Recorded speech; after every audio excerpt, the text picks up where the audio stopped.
할렐루야. 목적이 선하면 과정도 선해야 된다는 제목으로 하나님 말씀을 증거하겠습니다.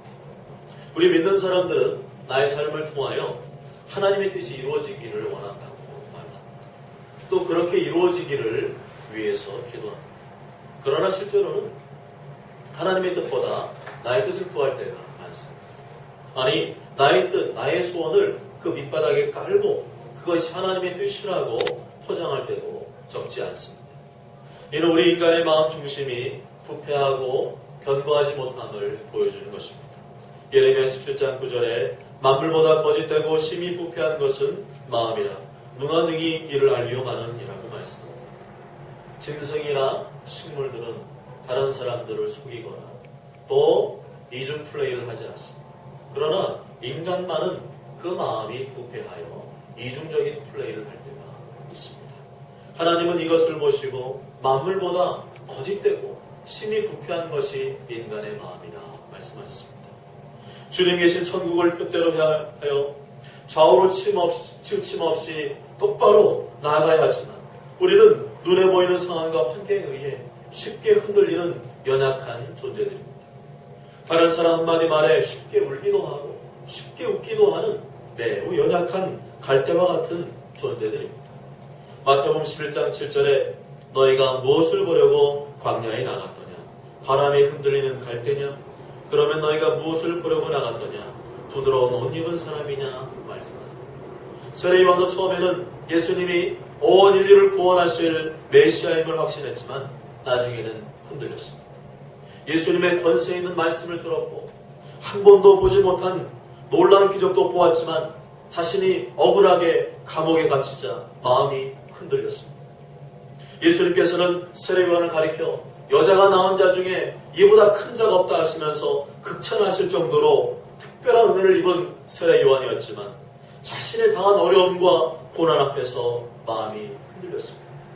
특별히 죄를 짓거나 잘못한 것이 없음에도 불구하고 도리어 하나님께서 기뻐하실 만한 의로운 일을 행했음에도 불구하고 도저히 이해할 수 없는 현실이 눈앞에 닥치게 되었습니다. 그러자 세례요한의 마음도 연약한 갈대처럼 심하게 흔들렸습니다. 예수님이 진정 메시아라면 제가 왜 이 감옥에 갇혀 있어야 됩니까? 지금 당장이라도 이 땅의 모든 불의를 심판하시고 하나님 나라를 회복시켜야 되는 분 아닙니까? 하면서 비통했습니다. 마태복음 11장 2절과 3절에 요한이 옥에서 그리스도께서 하신 일을 듣고 제자들을 보내어 예수께 여짜오되 오실 그이가 당신이 오니 우리가 다른 일을 기다리오니까 이렇게 말씀합니다. 세례 요한이 이 정도였다면 우리는 얼마나 더 흔들리는 사람들입니까?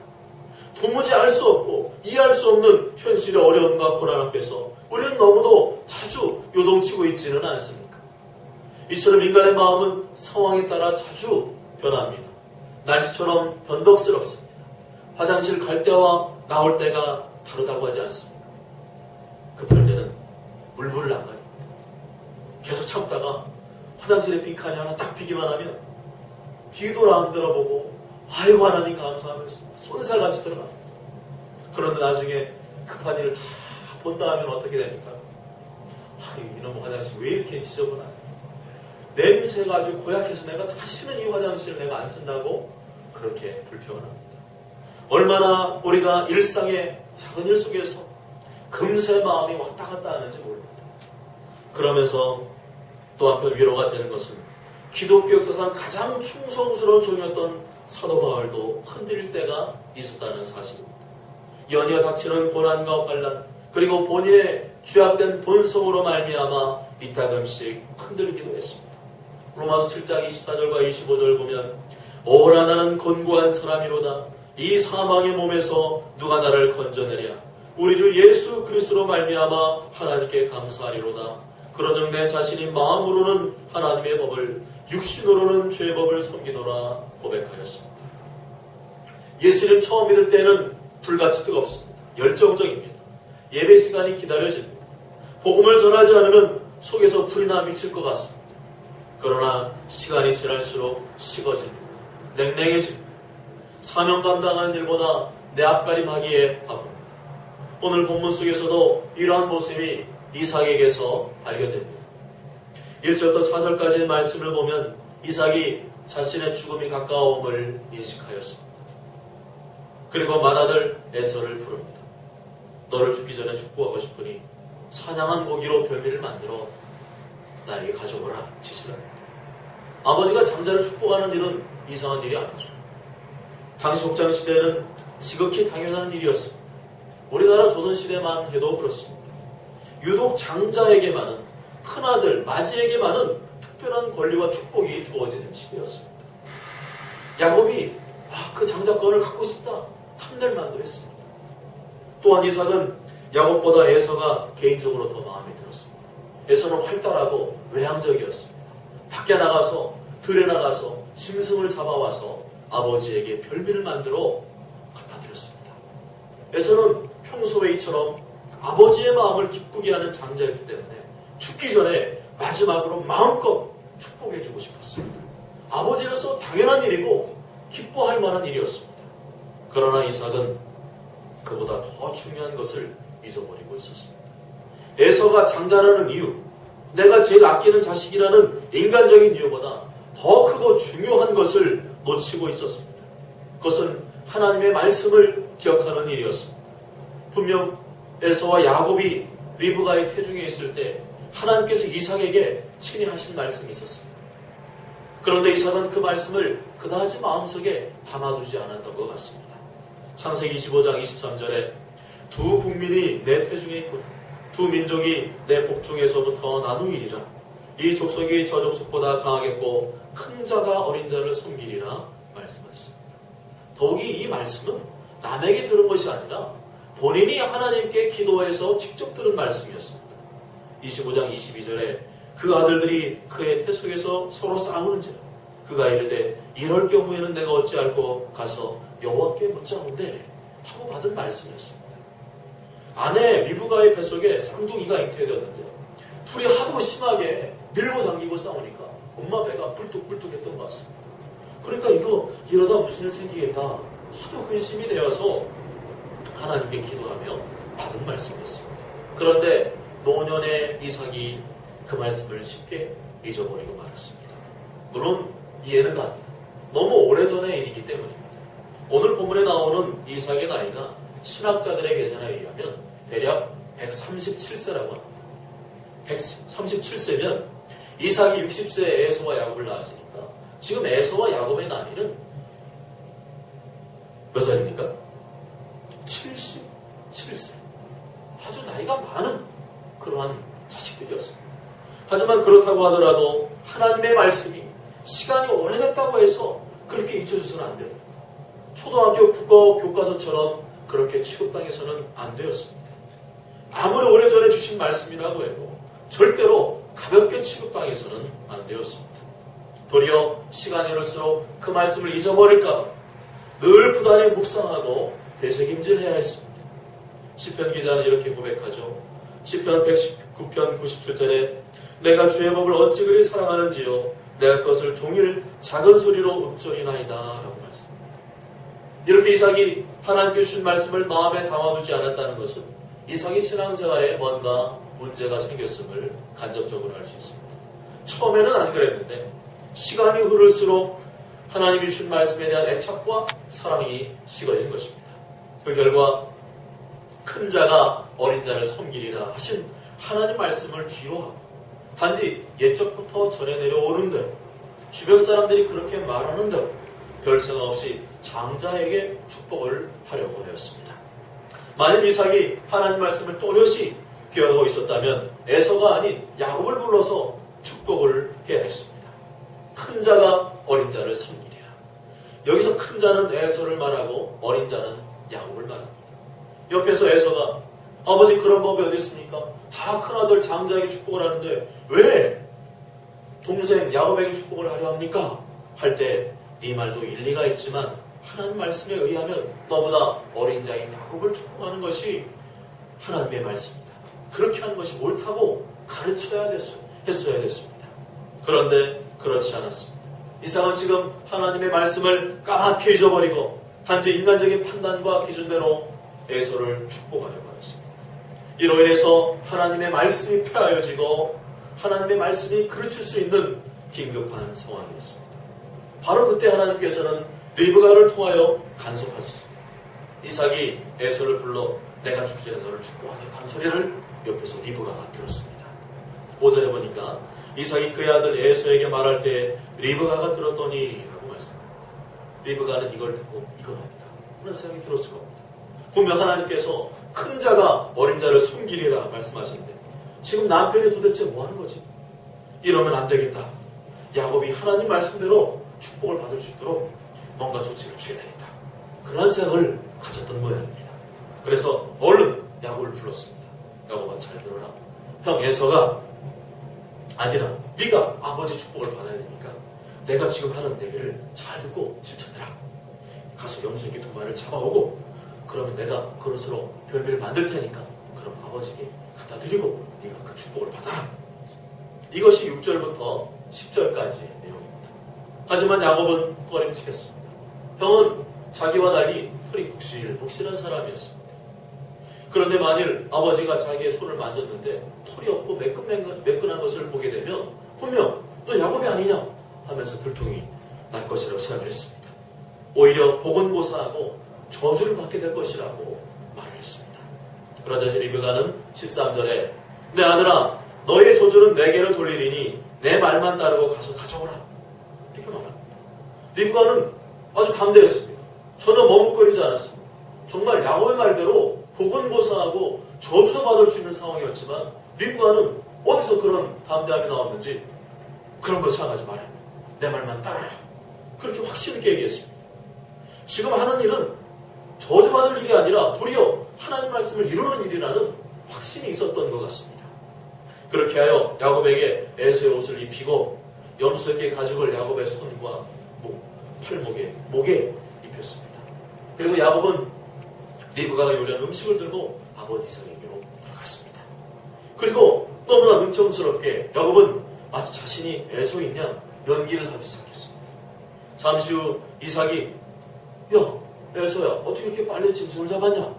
그랬더니 하나님께서 순조롭게 짐승을 만나게 하셔서 이렇게 금방 잡아오셨습니다 하면서 아주 능청스럽게 대답을 합니다. 거짓말하는 정도가 단수가 보통이 아니었습니다. 순간 판단력이 대단했습니다. 하나님의 이름까지 팔아먹으며 완벽한 연기를 했습니다. 물론 이삭도 약간의 의심은 들었습니다. 분명 목소리는 야곱의 목소리였기 때문입니다. 하지만 손을 만져보니까 털이 복실복실한 게 이거는 분명 에서라고 생각이 되었습니다. 그리고 마침내 야곱에게 축복의 말씀을 선포하게 됩니다. 다 함께 27절부터 29절까지의 말씀 읽어보실까요? 27절부터 29절까지 시작. 그가 가까이 가서 그에게 입 맞추니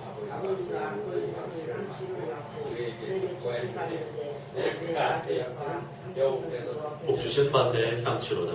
하나님은 하늘의 이슬과 땅의 기름짐이 풍성한 곡식과 포도주를 내게 주시기를 원하노라. 만민이 너를 섬기고 열국이 내게 굴복하이니 내가 형제들의 주가 되고 내 어머니 아들들이 내게 굴복하며 너를 저주하는 자는 저주를 받고 너를 축복하는 자는 복을 받기를 원하노라. 아멘. 이 축복의 말씀은 아브라함과 이삭에게 주셨던 그 말씀과 똑같은 것이었습니다.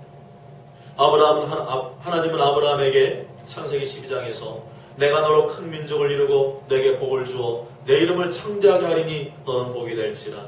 너를 축복하는 자에게는 내가 복을 내리고 너를 저주하는 자에게는 저주하리니 땅의 모든 족속이 너로 말미암아 복을 얻을 것이라 말씀하셨고, 이삭에게도 26장 4절에 내 자손을 하늘의 별과 같이 번성하게 하며 이 모든 땅을 내 자손에게 주리니 내 자손을 말미암아 천하 만민이 복을 받으리라 말씀하셨습니다.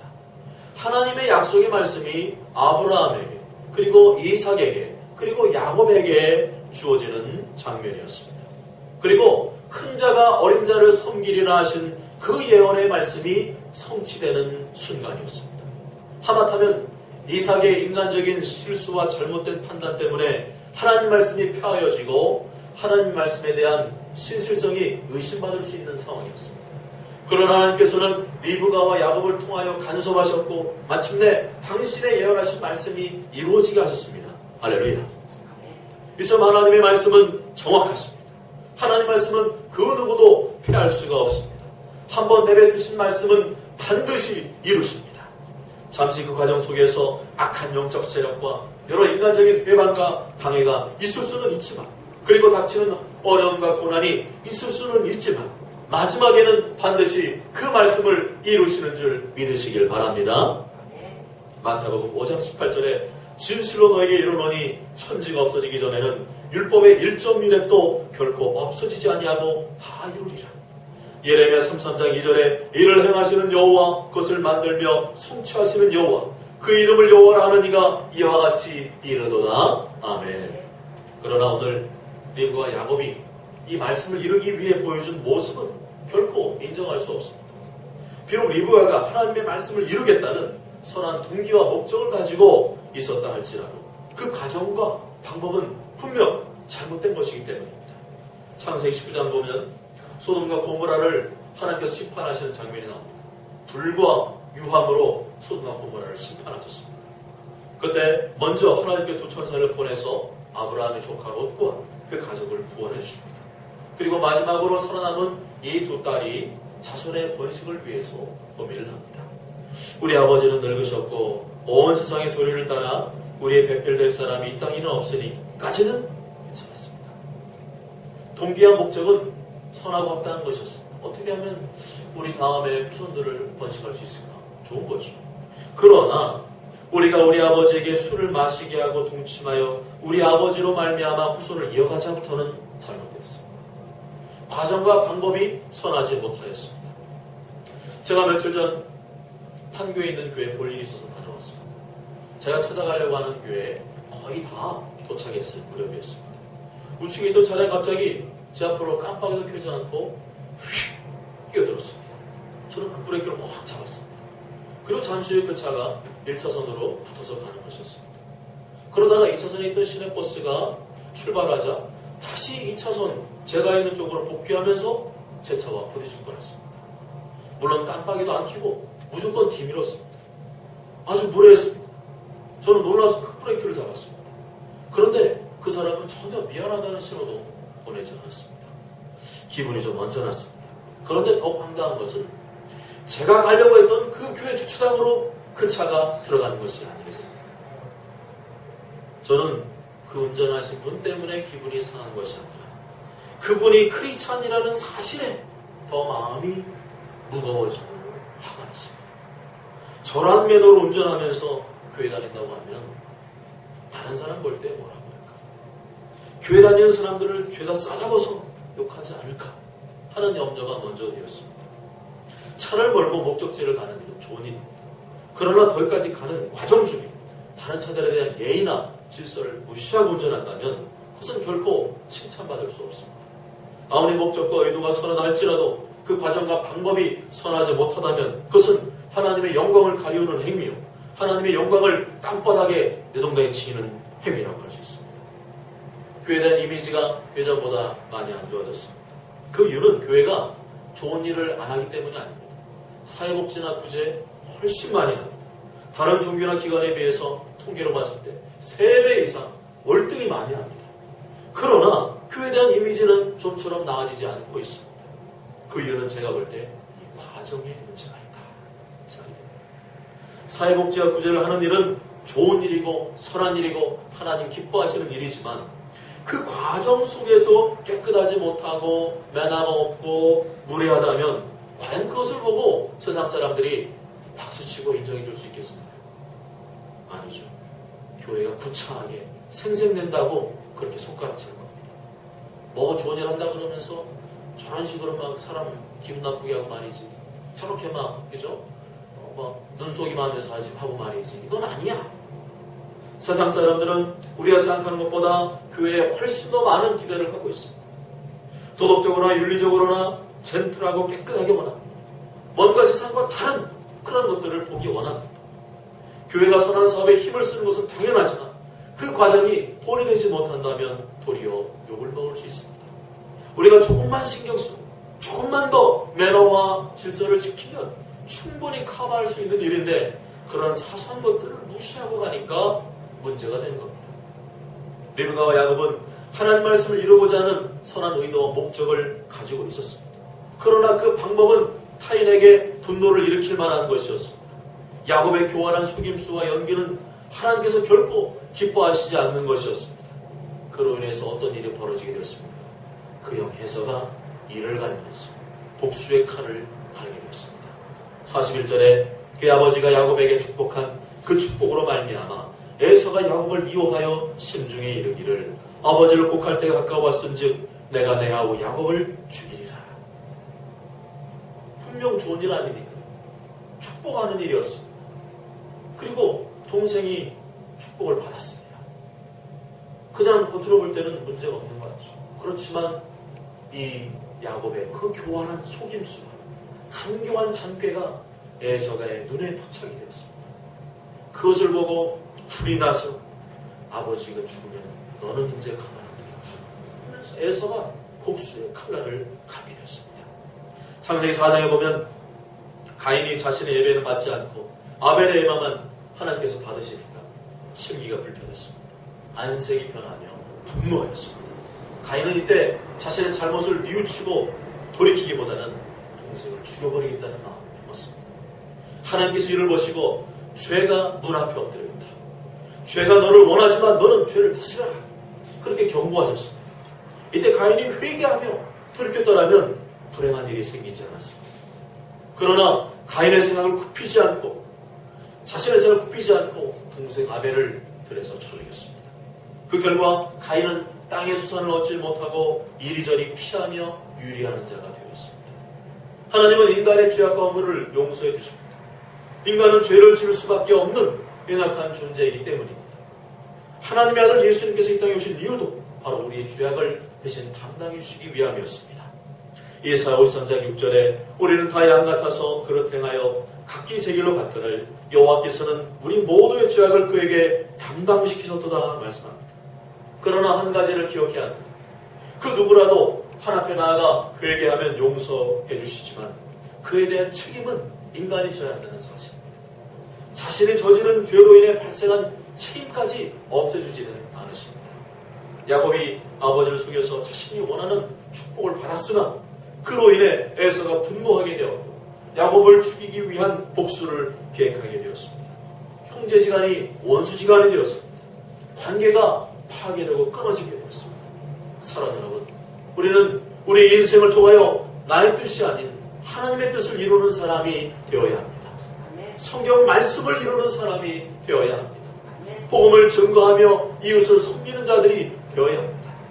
그러나 그 과정도 선입니다. 리브와 야곱이 교활한 마음, 이기적인 마음, 속임수로 이루려고 했습니다. 이것은 우리의 모습이 되어서는 안 됩니다. 대가를 바라지 않고 착하고 충성된 종이 되어 주님의 뜻을 이루시는 여러분 되시기를 바랍니다. 모쪼록처럼 모두가 나의 욕심과 야망을 이루는 그러한 삶이 아니라 하나님의 말씀을 이루는 삶이 되시고 늘 매너와 예의와 질서를 지키며 다른 사람을 감화시키고 감동시키는 삶을 사시기를 주님의 이름으로 간절히 축복합니다. 기도하시겠습니다.